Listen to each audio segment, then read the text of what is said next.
Hello ladies, it's time for challenge week.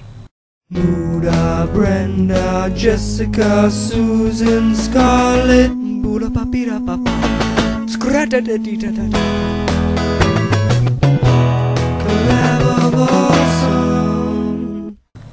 So yeah, that t-shirt that I was holding up, we just got it today. The athletic department here had a big rebranding ceremony and we have a new slogan and a couple new logos and it's pretty chill, so I'll put a link so you can check it out if you want.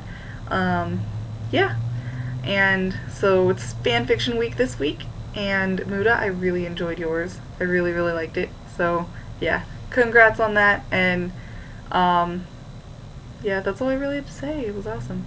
So, a little bit of backstory about mine. I wrote mine about the show Big Time Rush. It's a Nickelodeon show, and it's about 4 boys from Minnesota who are hockey players who end up getting picked up by a record company to become a boy band. So, yeah, it's a little fantastical, but whatever. I really like it, so, I think that's all you really need to know. If you really want to know anything else, I'll put a link to where you can find more information about Big Time Rush. So let's get cracking.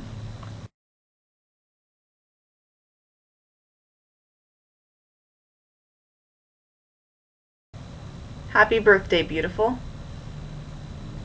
It seemed like any other day at the Palm Woods, but for Camille, it was going to be the best day ever. Today was her 18th birthday, and she was determined not to let anything get her down. She smiled through her cold shower, courtesy of her father using all the hot water, and she took the burn from her curling iron in stride. All in all, her plan was going quite well up until she got to the lobby. Then, her heart sank. As the elevator opened its doors, revealing a beaming Camille, James perked up. He was determined to make this Camille's best birthday yet. As he and the guys were sitting in the lobby, James noticed that the new girl, Peggy, had made her way into Logan's lap and seemed quite intent on staying there for a while. In order to prevent any potential heartbreak on this most merry of days, he walked over to Camille, kissed her on the cheek, and said, "Happy birthday, beautiful," before pulling her into his lap. Camille adjusted herself, making sure not to hit Kendall or Carlos in the process, then leaned over to James, whispering, "Thanks for being such an amazing friend." This time, it was his heart that sank. The boys of summer. It was a week after school let out, and James was working on his tan by the pool. As he sat up to go back inside, he stopped and slipped his sunglasses down the bridge of his nose to get a closer look at the girl walking straight towards him. Dark curls pulled back with a pair of pink wayfarers on, Camille walked slowly through the crowd, smiling at everyone she passed. "Hey, James," she called out as she approached him. "Are you okay? You look a little out of it." James snapped out of his 80s music video daydream and almost fell out of his lounge chair when he heard Camille's voice. Yes. Yes! Why wouldn't I be okay? I'm just great." "Alright then, do you want to help me rehearse for an audition? It's a remake of Saved by the Bell." "No way! Zach Morris is my spirit animal. You're going for Kelly Kapowski, aren't you?" "How'd you know?" "How could you not be? You're smart, talented, gorgeous, and practically perfect in every way. It's like you were made for the role," James said with a wistful look in his eye. "James, you're much too kind. This is why we're friends," she giggled. "Yep, best friends," he replied, straining to keep a smile on his face. "Anyway, see you upstairs in 10? "Sure will, pal." As she left, James rolled his eyes and half-heartedly gathered his things, all the while wondering if friends were all they'd ever be.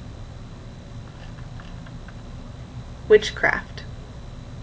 October was always the busiest time in the Palm Woods, and this year was no exception. At the request of the students, the Palm Woods School had decided to have a monster mash on Halloween night. As per usual, Big Time Rush was set to perform and excitement was brewing throughout the entire place. As they got on stage, James made his way to the center mic. "Hey, Palm Woods! How's everybody doing tonight?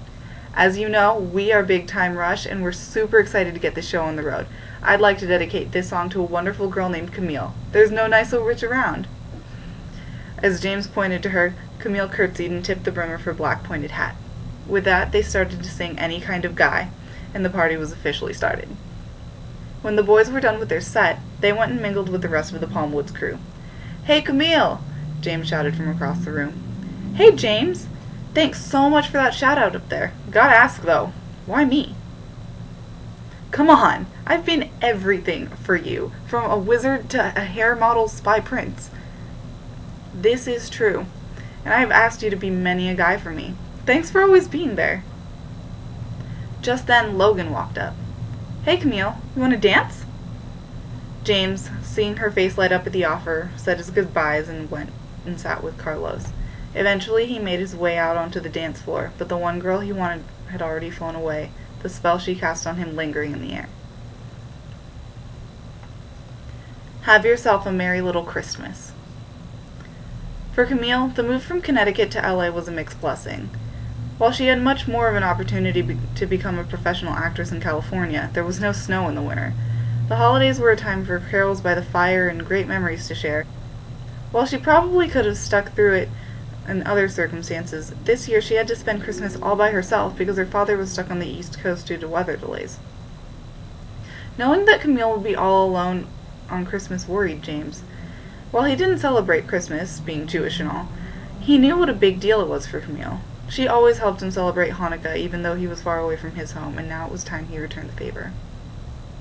Christmas morning rolled around, and Camille was wide awake at 7 a.m., despite not setting an alarm.